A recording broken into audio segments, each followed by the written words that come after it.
Good morning mga idol. Este mga utol.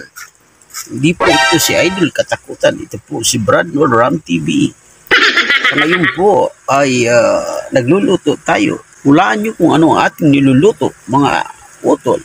Tayo ay nagluluto at ang ating niluluto mga utol ay pinaupong manok.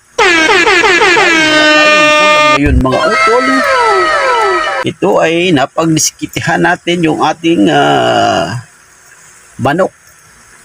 Yan mga utol, pagpansisyahan nyo na, good morning. Naway kayo'y nakapaganda na rin ng inyong mga paninghalian mga utol. Yan, at hinihintay lang natin si Cyrus pagkagaling sa school. At kami manananghalian na. Aba, matindi! Tama ko ng kutsara.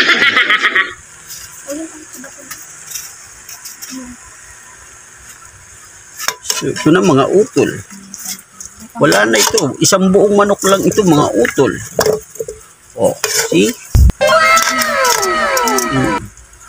Hindi ko na nagagalaw kasi naawakan natin ang ating cellphone. Oh. Ito tol, roromansahin mo lang ito ng asin. Kumbaga, tsaka magic sarap. Tapos lalagyan mo ng tanglad sa loob mga utol. Rimati na. Ayan. So, ayan lang po ang aking videos for today mga utol. Good morning.